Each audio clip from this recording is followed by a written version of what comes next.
네, 오늘 20절, 21절 말씀은 5장의 말씀을 어떻게 보면 결론하고 있는 그런 내용이라고 말할 수 있습니다.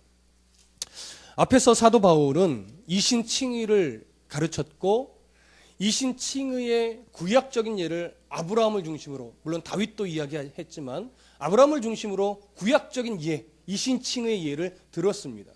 구약적 예를 든 이유는 그들이 갖고 있던 어떤 율법으로 구원에 이르고 할례로 구원에 이르고 선민이라는 이 특권으로 구원에 이른다라고 하는 유대적 사상이 얼마나 잘못되어 있는가를 그것을 아브라함의 예를 들어서 증명하기 위함이었습니다.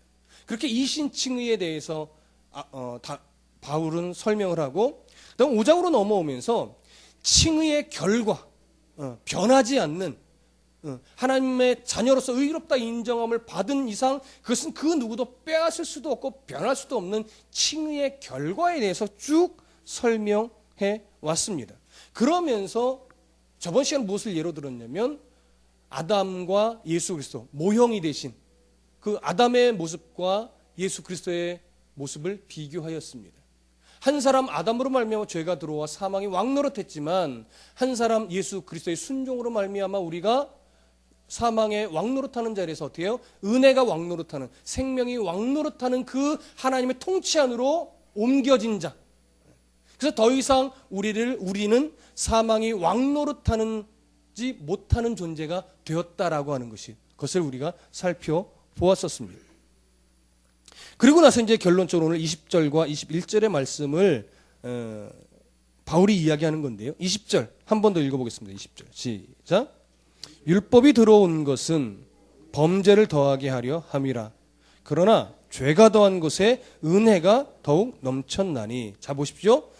율법이 들어온 것은 범죄를 더하게 하려 함이라.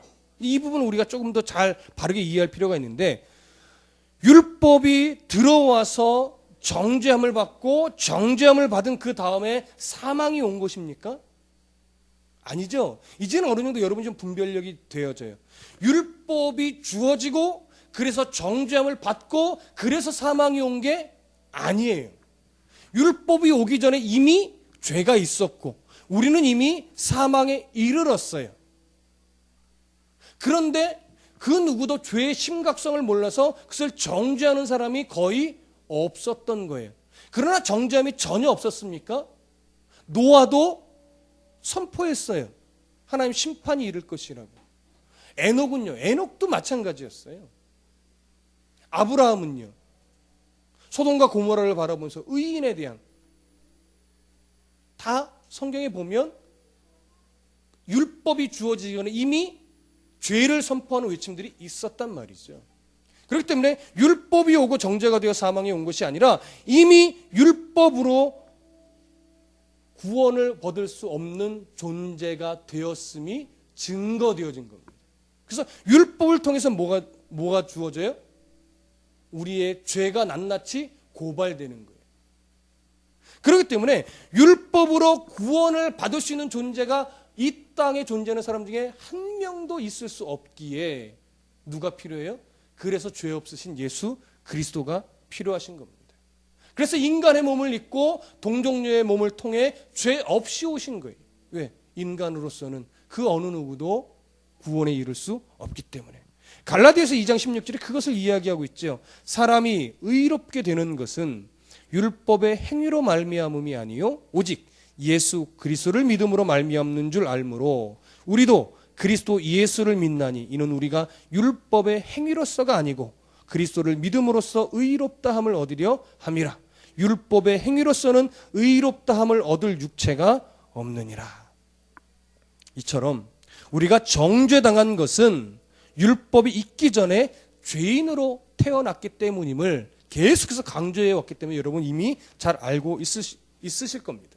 율법이 주어지기 전에 이미 사망이 왕노릇하고 있었습니다. 그렇기 때문에 율법은 우리들에게 구원을 베풀지도 않고 사실 정죄하고 있지도 않습니다. 율법으로 인해 죄가 비로소 죄로 인정받았다면 율법 이전에는 죄인이 없는 거죠. 이제 좀 구분이 되시죠?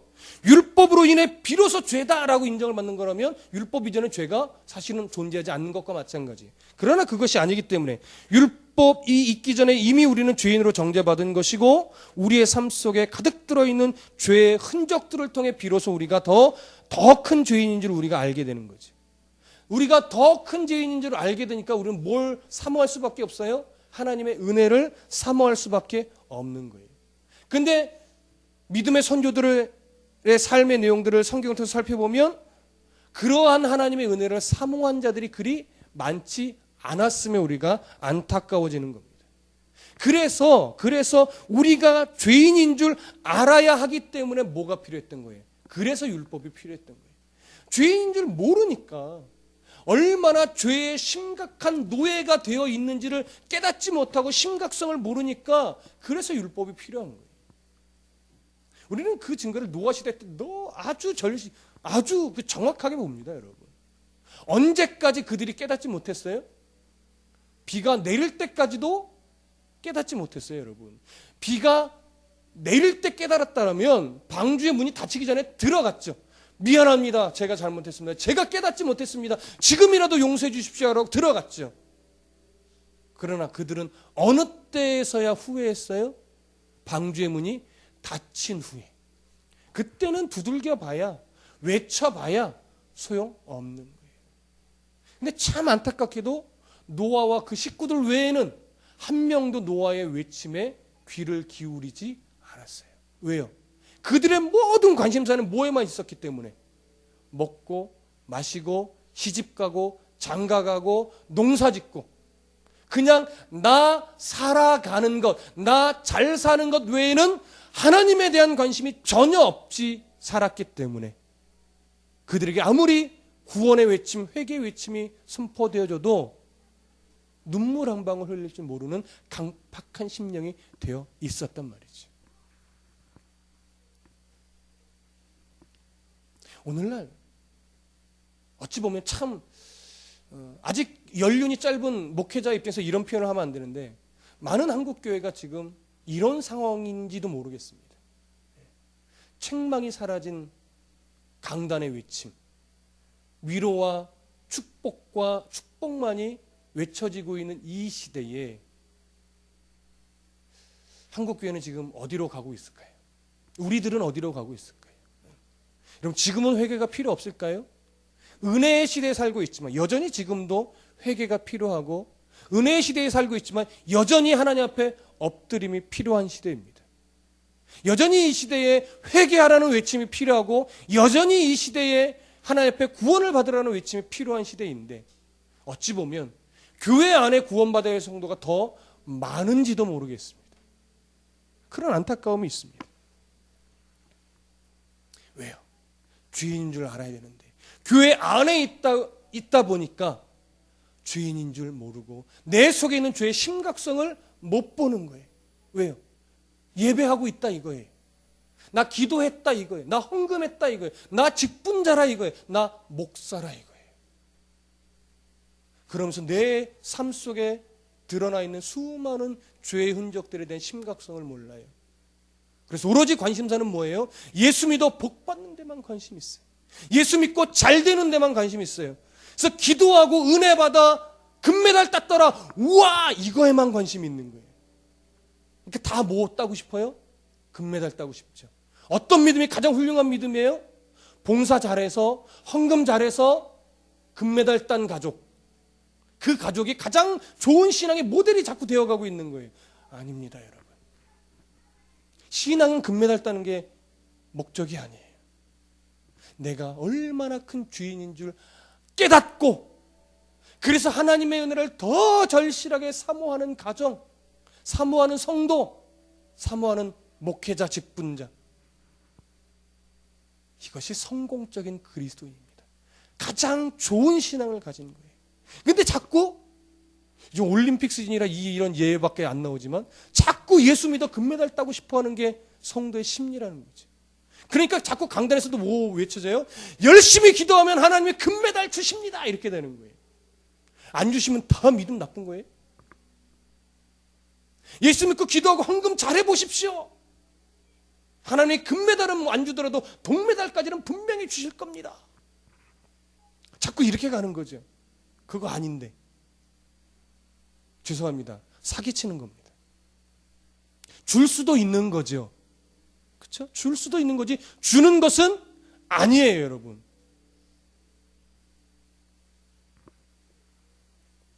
책망이 사라지면 이렇게 갑니다.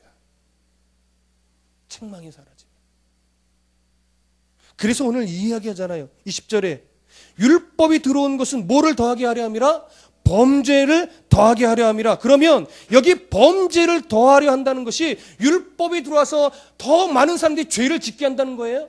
아니에요. 율법이 들어온 이유를 이제 아주 예를 드는 건데요. 율법이 들어와서 비로소 죄의 가면이, 양의 탈을 쓰고 있던 죄의 가면이 벗겨졌다라고 하는 거예요. 더 적나라하게 얘기하면 이거예요.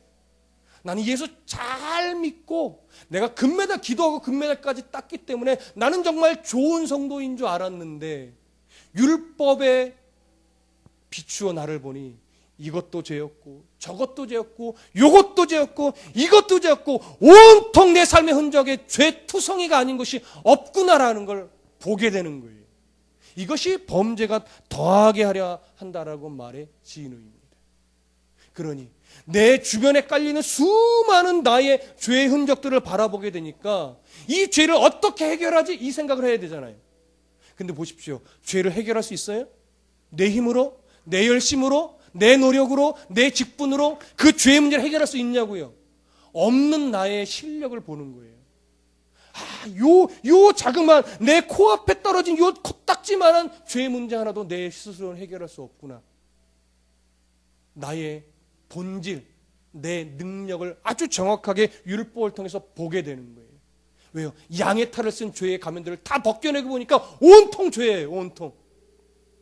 그러니까 이제 남은 방법은 뭐밖에 없을까요? 하나님, 저는 요 코딱지만한 죄의 문제 하나도 해결할 수 있는 능력이 없는 존재입니다.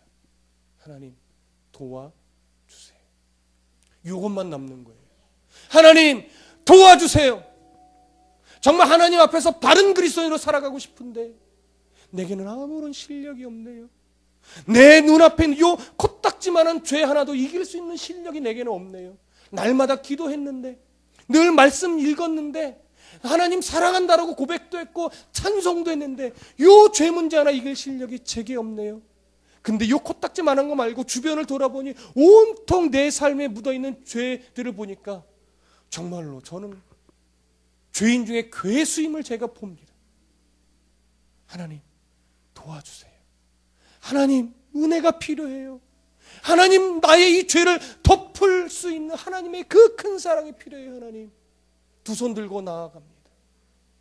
이 고백이만 남게 되는 거죠. 그래서 보십시오. 그 의미가 뭡니까? 그 이후에 그러나 죄가 더한 곳에 은혜가 더욱 넘쳤나니. 이게 그 의미예요. 그러니까 율법을 통해서 범죄가 늘어난다는 것은 율법의 본질을 알고 나서 보니까 내 삶에 묻어난 모든 양의 탈을 썼던 죄의 가면들이 다 벗겨져서 온통 죄투성임을 발견하니까 내가 얼마나 큰 죄인인지를 비로소 깨닫는 거예요. 옛날에는 그냥 요만한 죄인인 줄 알았는데 율법을 정확하게 알고 나서 보니까 내가 이딴만한 죄인이었다는 사실을 알고 저 죄 문제를 해결할 방법이 없음에 대해 막막함을 갖게 되는 거예요. 그래서 그 막막한 너무나 큰 죄인인 나를 덮어주실 하나님의 은혜를 사모하는 거죠. 그래서 두 손 들고 나아가는 심령이 되는 거예요. 여러분, 죄송합니다만 율법은요, 저를, 나 자신을 죄인 중에 괴수로 만드는 거예요. 아니요, 이건 좀 무리한 표현이죠. 죄인 중에 괴수였다는 사실을 내가 비로소 깨닫게 만드는 거예요. 그러니까 내가 얼마나 큰 죄인인 줄 깨닫는 자, 이 사람이 더 하나님의 큰 은혜를 발견할 수 있는 거예요. 나는 뭐 잘못한 거 없는데요. 이 죄인 중에 괴수임을 느끼는 것은요, 어떻게 보면 착한 사람은 잘 못 느껴요. 원래 착했던 사람 있죠. 원래 욕도 못하고 원래 남에게 해코지 못하는 이런 사람들이요, 이 은혜를 받기가 조금 힘들어요. 일반적으로 꼭 그렇다는 것이 아니고. 근데 어떤 사람이 이 은혜를, 이 말씀을 정말 가슴 깊이 느끼느냐? 굉장히 못됐었다가 주의 은혜로 정말 180도 바뀌어 돌아온 사람들 있죠. 누구와 같은 사람? 야곱과 같은 사람. 그런 사람이 이 말씀을 딱 읽을 때, 이 구절을 읽을 때요, 주여, 아멘, 제가 그런 존재입니다, 이 고백하는 거예요. 그래서 야곱이 맨 마지막 인생의 끄트머리에 고백하잖아요. 내가 요셉에게 복을 빌면서, 내가 비는 복이 누구의 복보다 크다? 내 부여조의 복보다 크다. 교만한 말이 아니라 내가 인생을 하나님을 대적하여 하나님과 씨름할 정도로 강팍한 인생을 살아가다 보니까 비로소 내 환도뼈가 하나님의 은혜로 꺾여 보고 나서 하나님의 그 큰 은혜를 체험하고 나니까 내게 베푸신 사랑이 얼마나 큰지 내가 느꼈는데, 내가 느낀 사랑의 크기가 내 부여조가 느꼈던 사랑의 크기보다 더 클 것이다, 이런 고백하는 거예요. 내가 더 잘났다라는 것이 아니라. 그러니까 내가 받은 사랑이 더 크다는 건 결국 뭐냐면, 내가 얼마나 큰 죄인이라는 사실을 느낀 그 크기가 더 크게 내가 안다라고 하는 고백과 똑같은 거예요. 여러분 죄덩어리예요. 저는 아닌 척 얘기하지만 사실은 제가 더 큰 죄덩어리예요. 그러니까 그리스도인의 자랑이 뭐가 되어야 되느냐? 미안해요, 제가 얼마나 큰 죄인인지요. 제가 더 큰 죄인이에요. 제가 더 큰 죄인이에요. 이걸 진심으로 고백할 수 있는 사람이 진짜 훌륭한 성도예요. 근데 성도 중에서도요, 쪽팔리기 싫어하는 사람 참 많아요. 나의 연약함 별로 나타내 보이고 싶어하지 않는 사람, 나의 좋은 것, 잘한 것, 잘난 것, 기도 많이 한 것, 성경 많이 읽은 것, 성경의 지식, 이런 거 드러내서 존경받고 싶어하는 사람 참 많아요. 그게 바로 바리새인이 책망받았던 내용이죠. 사람에게 보이려고 기도하고, 사람에게 보이려고 구제하고, 사람에게 보이려고 금식하는, 우리가 이런 성도 돼서는 안 됩니다. 자랑거리 아니에요. 내가 얼마나 하나님 앞에서 보잘것없는 존재인지, 그래서 내가 얼마나 큰 사랑으로 인해 내가 오늘도 숨쉬며 살아가고 있는지, 이게 자랑거리가 돼야 돼요.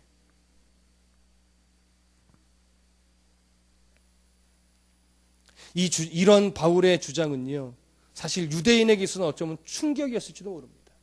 유대인들에게서 율법은 구원에 이르는 티켓이기도 했고, 더 바르게 살라고 하는 교훈만 주는 것으로 그들은 이해했어요. 그러나 바울은 그것이 없다라는 얘기가 아니라, 바울의 주장은 뭐예요?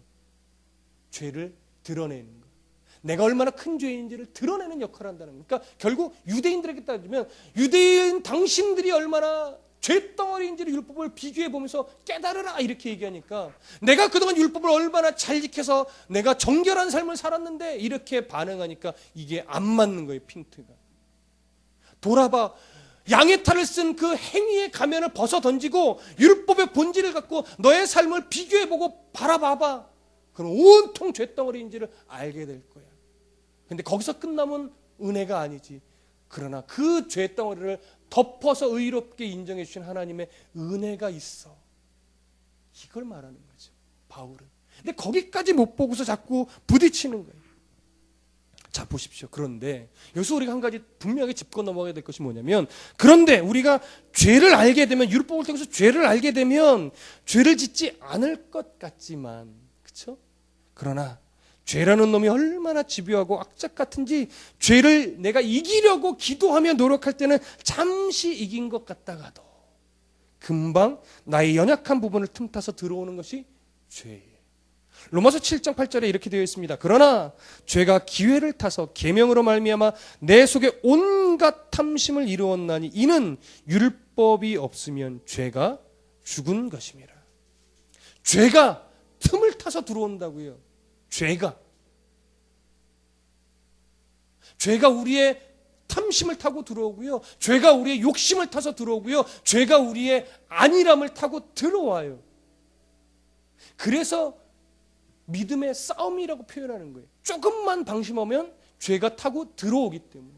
그래서 주님 부르실 그때까지 그리스도인은요, 긴장감을 놓치면 안 돼요. 그러니 그리스도인답게 살기가 얼마나 힘듭니까? 죄의 심각성을 잘 인식하고 날마다 그 싸움을 싸우며 살아나갈 때, 그때 비로소 조금씩 이겨가는 거예요. 내가 이기는 것이 아니라 내 속에 살고 계시는 예수 그리스도가 이기시는 거죠. 그래서 그 은혜를 우리는 더 사모할 수밖에 없게 되는 겁니다. 자, 갈라디아서 3장을 한번 찾아보시죠. 갈라디아서 3장. 갈라디아서 3장. 로마서, 고린도 전후서, 갈라디아서 이렇게 돼 있죠. 갈라디아서 3장 21절부터 24절. 이김에 대해서 좀 이제 말씀을 좀 드리려고 하는데, 갈라디아서 3장 21절에서부터 24절까지 한 목소리로 읽겠습니다. 갈라디아서 3장 21절부터 24절 함께 읽습니다. 시작. 그러면 율법이 하나님의 약속들과 반대되는 것이냐? 결코 그럴 수 없느니라. 만일 능히 살게 하는 율법을 주셨더라면 의가 반드시 율법으로 말미암아 쓰리라. 그러나 성경이 모든 것을 죄 아래 가두었으니 이는 예수 그리스도를 믿음으로 말미암는 약속을 믿는 자들에게 주려 함이라. 믿음이 오기 전에 우리는 율법 아래 매인 바 되고 계시될 믿음의 때까지 갇혔느니라. 이같이 율법이 우리를 그리스도께로 인도하는 초등교사가 되어 우리로 하여금 믿음으로 말미암아 의롭다함을 얻게 하려 함이라. 자, 이 부분을 보십시다. 성경은, 율법은 우리를 어느 아래 가두어 버렸다고요? 죄 아래 가두었다고요. 왜 죄 아래 가두었는지, 이게 우리를 범죄하게 한다라고 하는 것과 똑같은 의미예요. 우리를 죄 아래 가두었어요. 모두가 다 죄덩어리야. 너도 죄인이고 너도 죄인이고 이렇게 가두어 버렸어요. 근데 그 이유는 뭐라고요?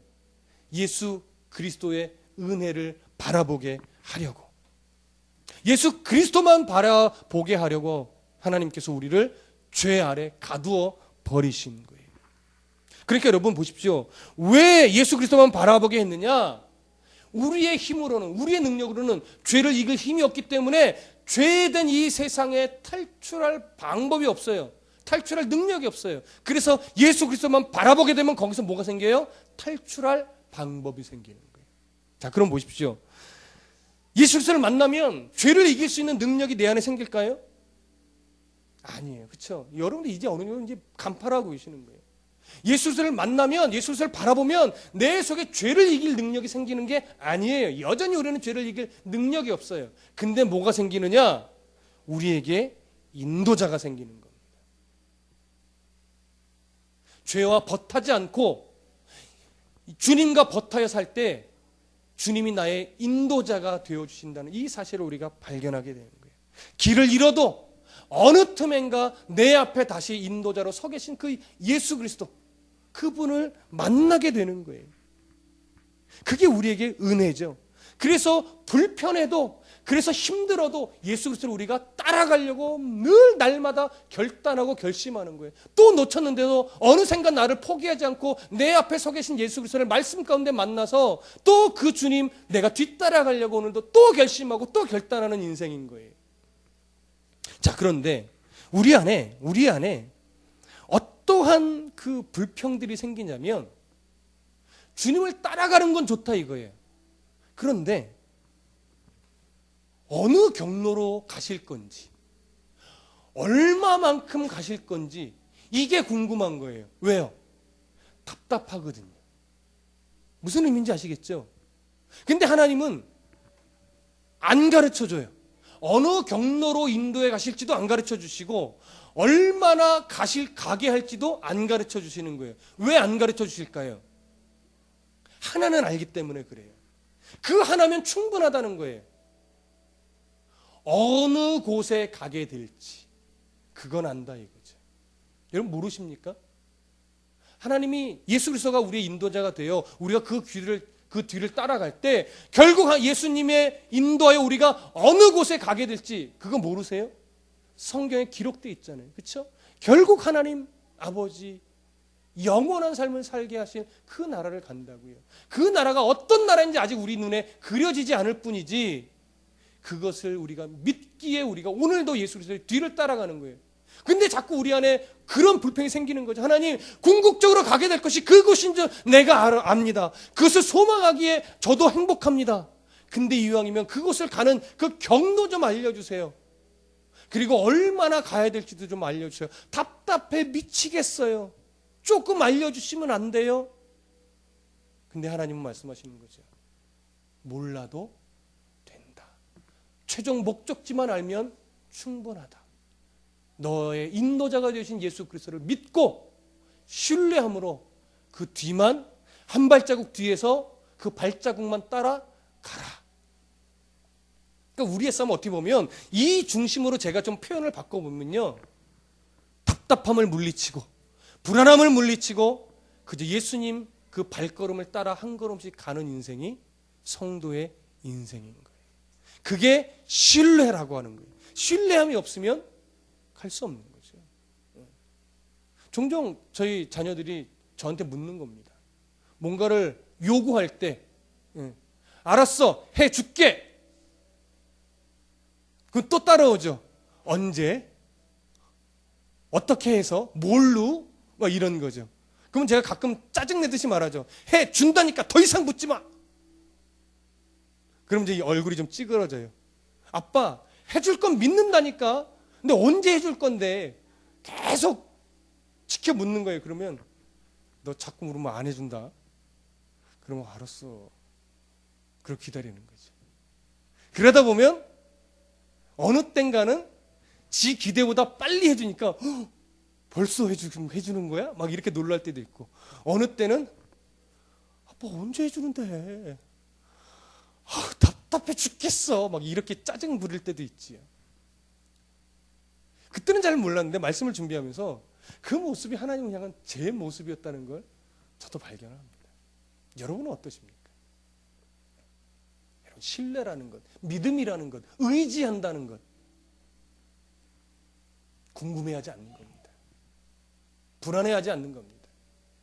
최종 목적지를 분명히 이루실 하나님을 신뢰하고요, 과정과 경로는 그냥 하나님 손에 맡겨드리는 거예요.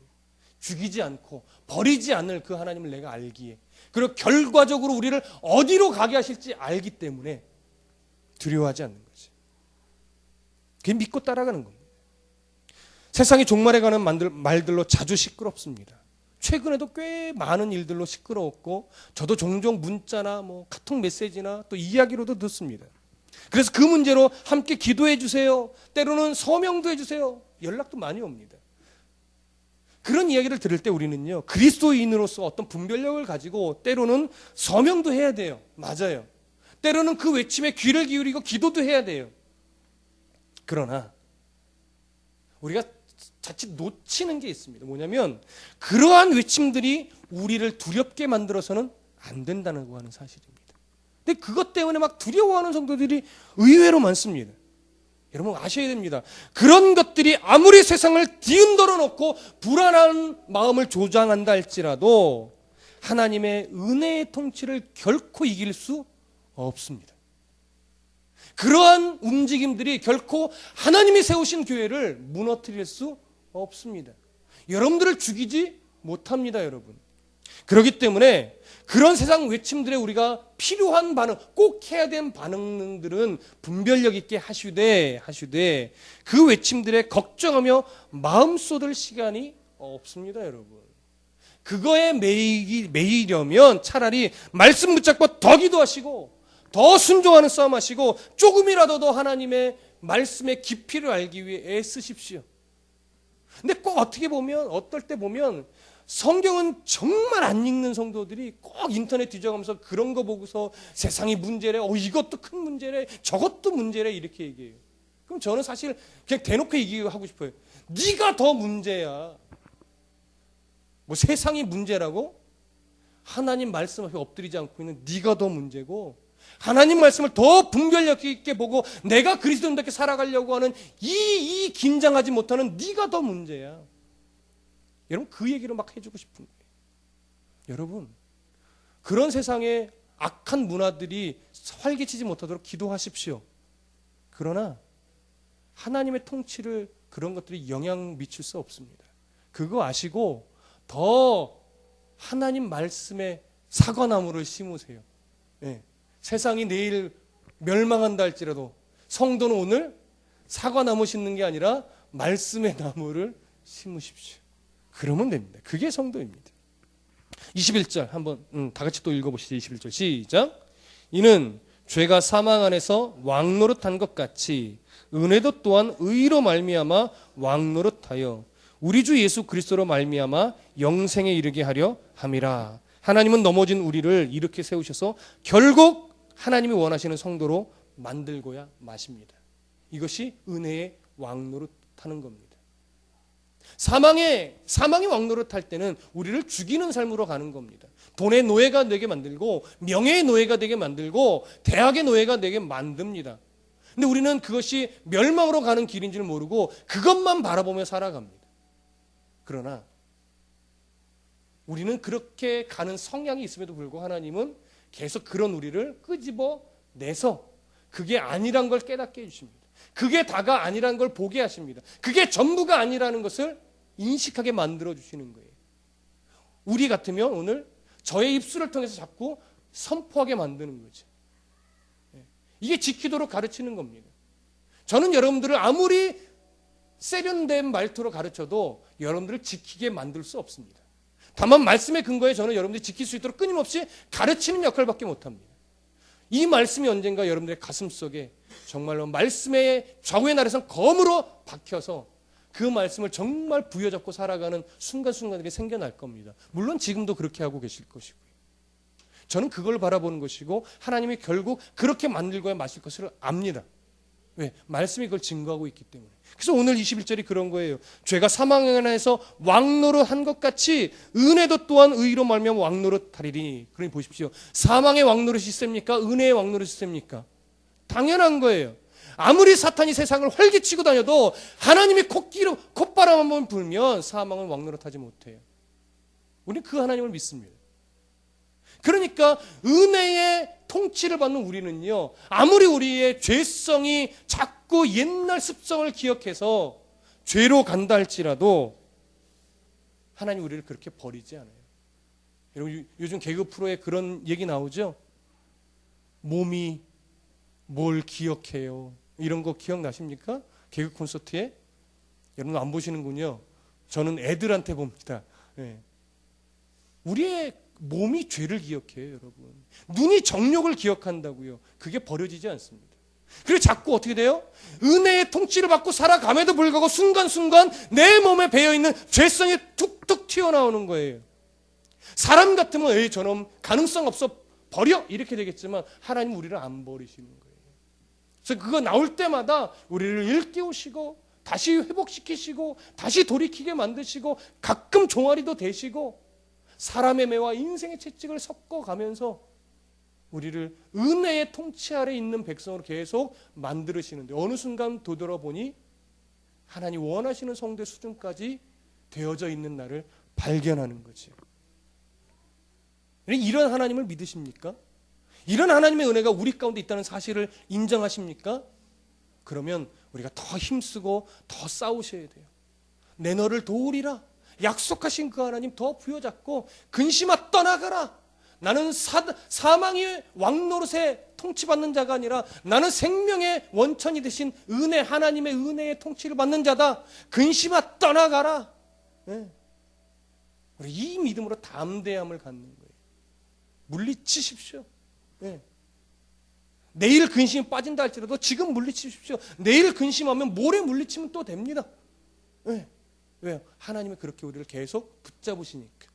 시편 94편 18절에 이렇게 되어 있습니다. 내 발이 미끄러진다 말할 때에 주의 인자하심이 나를 붙잡으셨사오며. 한 번 더 읽어드릴게요. 내 발이 미끄러진다 말할 때에 주의 인자하심이 나를 붙잡으셨사오며. 여러분 근심되면 근심하십시오. 그런데 주 안에서 근심하십시오. 말씀 붙잡고 기도하며 근심하시라고요. 그러면 하나님이 미끄러진 내 발을 어떻게 해요? 붙잡아 주시는 거예요. 근데 자꾸 주님 밖에서 근심하고 주님 밖에서 염려하고 주님 밖에서 걱정하니까 늪에 빠지는 거예요, 여러분. 늪에. 그 어느 누구도요 근심하지 않을 수 있는 존재 없어요. 예수 아무리 잘 믿고 성경 아무리 백독을 했어도 머릿속에 근심이 찾아오는 것은요 거부할 수가 없다니까요. 그러니까 하나님 안에 엎드려 근심하시고 하나님 안에 엎드려 걱정하시고 토해내시는 거예요. 그러면 하나님이 생명이 되신 하나님이요 우리의 발을 붙잡으셔서 내가 근심할 이유가 없구나라는 걸 알게 하시고 내가 염려에 매일 이유가 없었구나라는 걸 깨닫게 하시는 거예요. 그래서 이겨내는 거지. 그래서 주의 은혜로 이겨가는 거지. 성경 읽고 기도하면 근심이 머릿속에 안 들어온다고요? 천만의 말씀이에요. 그런 사람이 없습니다. 여러분. 그러니 힘을 내어 계속 은혜 안에 머무르는 싸움하십시오. 넘어지지만 나는 넘어지지만 그리스도는 승리합니다.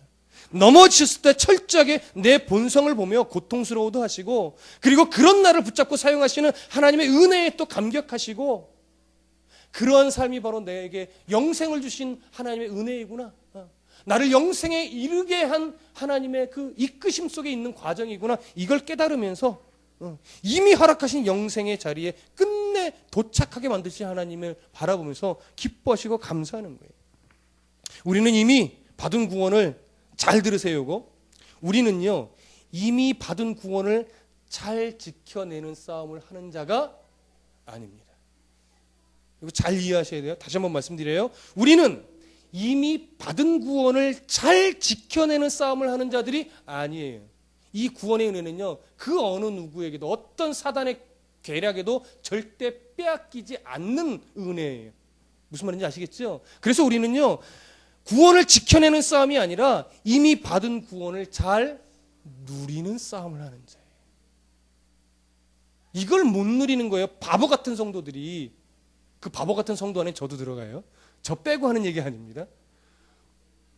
이걸 이미 받은 구원을 누리는 싸움을 해야 되는데 자꾸 지키는 싸움을 하는 성도들이 있단 말이에요. 안 뺏겨요. 그거 지키는 싸움 하지 마세요. 누리는 싸움을 하시라고. 누리는 싸움. 근심이 올 때 근심되지만 기뻐할 수 있고, 염려되지만 즐거워할 수 있고, 아프지만 행복해할 수 있는 성도만이 할 수 있는 거예요, 여러분. 그 하나님께 엎드려 통곡할 수 있는 특권 그리스도인에게밖에 없어요. 아플 때 엎드려 통곡하세요. 하나님 앞에 계속해서 힘들면 힘든 대로 주 안에서. 여러분, 시편 1편 1절과 2절에 이 말씀이 있어요. 잘 아실 거예요. 복 있는 사람은 악인의 꾀를 따르지 아니하며 죄인들의 길에 서지 아니하며 오만한 자들의 자리에 앉지 아니하고 오직 여호와의 율법을 즐거워하여 그의 율법을 주야로 묵상하는 자로다. 기억하시죠? 근데요, 이거를 저 식으로 좀 풀어드릴게요. 제 식으로. 강의 식이 아니고 그냥 제 식으로 풀어드리면 이거예요. 복된 성도는요, 하나님의 은혜를 받은 성도는요, 악인의 꾀를 묵상하거나 부러워하지 않아요. 악인의 잔머리를. 그리고요, 죄인들의 그 길을 묵상하거나 부러워하지 않아요. 그리고 오만한 자들의 자리를 묵상하거나 부러워하지 않아요. 조금 더 가면요, 정말 복된 성도는요, 아픔을 묵상하지 않고요, 슬픔을 묵상하지 않고요, 근심을 묵상하지 않고요, 염려를 묵상하지 않아요. 그거에 빠지지 않는다고요. 오직 뭘요? 주야로 여호와의 율법을 즐거워하며 주야로 율법을 묵상하는 거예요. 왜요? 나의 근심보다 하나님의 말씀의 은혜가 더 크다는 사실을 아니까 죄인의 길에 서서 그 죄들을 묵상하는 것이 아니라 내 탐심을 묵상하고 내 욕심을 묵상하고 내가 원하고 바라는 것을 묵상하는 것이 아니라 하나님의 말씀을 묵상하는 거예요. 하나님의 말씀. 나를 향하신 하나님의 마음을 묵상하는 거예요. 우리 자녀를 향한 하나님의 뜻을 묵상하는 거예요. 그걸 찾는 거예요. 그러면 사망이 왕노릇하는 그 영향력, 그 아주 집요한 그 유혹들을 우리가 조금씩 이겨가는 거예요. 우리는 절대 사망이 우리를 왕노릇하지 못합니다. 그러나 그 영향력 옆에서 유혹을 심각하게 받는 게 우리예요. 왕노릇하진 않지만. 그러니까 여러분, 그것들을 묵상하고 부러워하기 시작하면 지는 거예요. 부러워하면 지는 겁니다. 부러워하지 마시고 하나님의 말씀을 묵상하셔서 내 삶을 하나님의 은혜로의 통치받을 수 있도록 계속 교정시켜 나가시는 거예요. 그래야 옛습관이 조금씩 줄어들면서 점차 내 삶의 자리에 사망이 왕노릇하는 흔적들이 사라지고 점차 은혜가 왕노릇하는 삶의 흔적이 나타나는 겁니다. 여러분, 이런 성도, 영생에 이른 자로서 주신 구원의 은혜를 누리는 성도가 되시기를 소원합니다.